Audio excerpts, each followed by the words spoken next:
একদম পুরো হাঁপিয়ে গেছি। বুঝতেই পারছো বাড়িটার অবস্থা দেখে যে কি অবস্থা আমার আজকে। মানে আজকে সকাল থেকে যে কি করব আমি, আমার পুরো মাথায় হাত। তো চলো আজকের ভিডিওটাই শুরু করি। আজকে ছিল আমার হাজব্যান্ডের ছুটি বলা যাবে না, মানে ও যেহেতু স্কুল টিচার, ওর আজকে একটু খাতা নেওয়া ছিল, তো তাই জন্য ওর সকালটুকুটা আমি একটু পেয়েছিলাম ওকে। তো ভাবলাম যে যদি একটু কাজটা করে রাখা যায়, যেহেতু শীতটা একদম কমে গেছে, তো শীতের প্রচুর পোশাক আমার থেকে গেছে, তো সেগুলোকে তো ওপরে তুলতে হবে। এবার ওপরে তোলা মানে আমি কি করি, একটু একটা ব্যাগে করে ওগুলো সব মানে জ্যাকেট ফ্যাকেট যা থাকে ওগুলোকে একটু সরিয়ে দিই। ওয়ার্ড্রপে সব জিনিস থাকলে না আমার জায়গা ধরে না, তো আমি ওটাকে একটু মিনি ছাদে তুলে দিই। আর এদিকে আমার ছেলের চলছে এক্সাম, তো ওকে একটু স্কুলে দিয়ে এসছি, স্কুলে দিতে গেছিলাম, দিয়ে এসছি বাড়ি। এবার একটু ভাবলাম একটু চা খেয়ে নিই, এত কাজের চাপ আর মানে দেখেই মাথা খারাপ অবস্থা যে কিভাবে করব। তো একটু চাটা খেয়ে একটু আমরা কাজ শুরু করলাম। ও আমাকে বলেছিল আমার কর্তামশাই যে 1-1.5 ঘন্টা আমি তোমাকে সময় দিতে পারবো, আর এদিকে আমার হাতেও ছিল মাত্র 1.5 ঘন্টা, কারণ ছেলের চলছে এখন এক্সাম। তো বেশিক্ষণ এখন ছেলেকে রেখে আসা যায় না, আমি দিতে যাই আবার ওকে নিতে যাই, তো ওই যে মাঝের ওই 1.5 ঘন্টাটা আজকে আমি পুরোপুরি কাজে লাগিয়েছি। এই যে দেখতেই পাচ্ছ আমার হাজব্যান্ড ওপর থেকে মিনি ছাদ থেকে ব্যাগগুলো আমাকে নামিয়ে দিচ্ছে, যেহেতু ওই মানে মোয়ে করে ওপরে চেপে কাজগুলো করতে হয়, তো একা থেকে এগুলো করা যায় না, যার জন্য ওর ছুটি থাকাটা আমার খুব প্রয়োজন। তো আজকের এই দিনটা যেহেতু আমি সকালে ওকে পেয়েছিলাম আর ছেলে বাড়িতে ছিল না, তাই জন্য আমি একটু কাজগুলো গোটাতে শুরু করেছিলাম, কিন্তু ইতিমধ্যেই আমার ছেলেকে আনতে যাওয়ার সময় হয়ে গেল। আর আমি বেরিয়ে পড়লাম ছেলেকে আনতে যাবো বলে, মানে আমাকে টোটো করে অনেকটা দূর যেতে হয় ছেলেকে আনতে। তো আমি চলে গেলাম একটু ছেলেকে আনতে।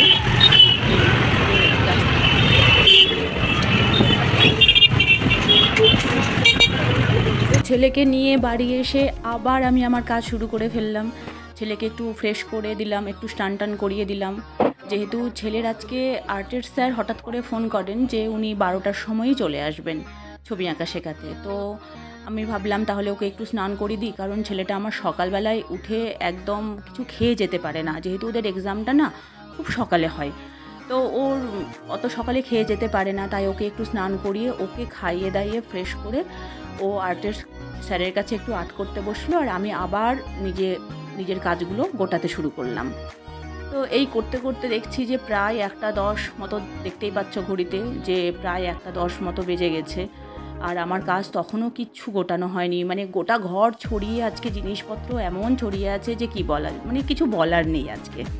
কিন্তু এটা হয়, মানে এক শীত পড়ার সময় আমার এই অবস্থাটা হয়, আবার যখন শীত যায় তখন আবার আমার সেই অবস্থা হয়। তো মোটামুটি এই পোশাকগুলোকে ভাঁজ করা আমার কমপ্লিট।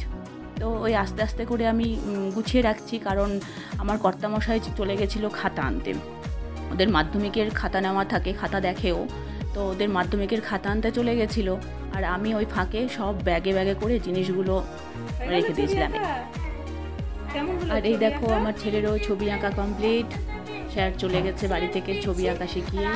ও বেশ আনন্দে, যেহেতু ওর নাকি স্যার ওকে এক্সিলেন্ট দিয়েছে, তো খুব আনন্দ। আসলে ওর কাল তো না ওই পরশুদিন আছে ছবি আঁকা, তো আমি ভাবলাম তাহলে স্যারের কাছে একটু ছবি আঁকাটা প্র্যাকটিসও হয়ে যাবে, বাকি তো আমার কাছে সাবজেক্টগুলোও করবেই। তো ওকে বলেছিলাম যে আজকে করে নিতে, তো করে নিয়েছে। আর আমার কর্তামশাইও বাড়ি চলে এসেছে, মানে আমার ছেলেও চলে এলো এক্সাম দিয়ে, ওর ছবি আঁকাও হয়ে গেল, কর্তামশাইও নিজের কাজে গেলেও ব্যাক করে বাড়ি চলে এসছে। কিন্তু আমার সকাল থেকে কাজের শেষ হচ্ছে না, মানে আমার জিনিসপত্র গুছিয়ে শেষই করতে পারছি না। আর ছেলে আসলে তো চট করে কোনো কাজ আমার হয় না, যেহেতু ও বেশ মজা পাই, ও সব কিছুতে বেশ মজা পাই। ও বারবার ওর বাবাকে বলছে, বাবা আমি ময়ে উঠবো, কখনো ব্যাগ ধরে টানছে, বলছে মা তুমি ছাড়ো, আমি পাপাকে ব্যাগ দিচ্ছি। মানে ও আসলে বেশ মজা করে, ওর এত ভালো লাগে, ওর সব কিছুই ভালো লাগে, ও সব কিছুতেই নিজের খেলা ভাবে।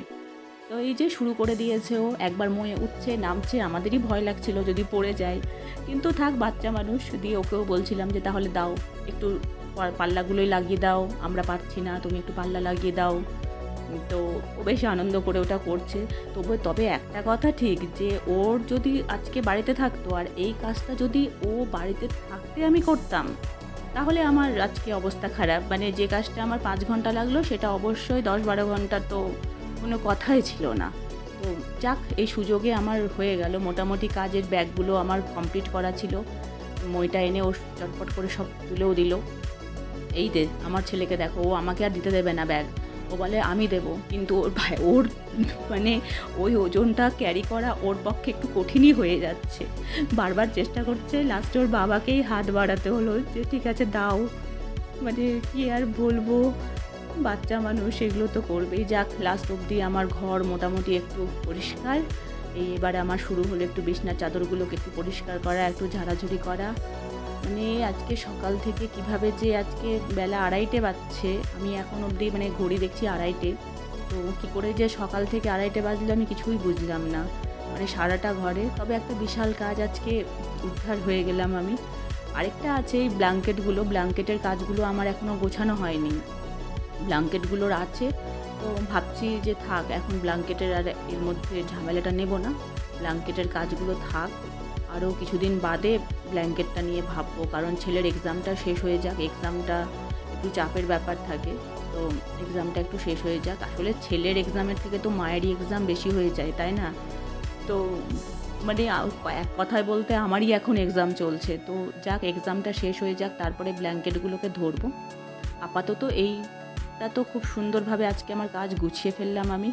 আচ্ছা বন্ধুরা, তোমরা বলো, তোমরা কি, তোমাদের আমার ভিডিও কেমন লাগলো? তোমাদেরও কি আমার মতো এরকম অবস্থা হয়ে যায়, না তোমাদের আর অন্য কিছু হয়? অবশ্যই কমেন্ট বক্সে কিন্তু জানিও। আর হ্যাঁ, আমি নতুন তো, একটু সাথ দিও। আর আমার ভিডিওটি অবশ্যই লাইক, কমেন্ট, শেয়ার করে দেবে। আর আমার চ্যানেলটিকে একটু সাবস্ক্রাইব করে আমার পাশে থেকো।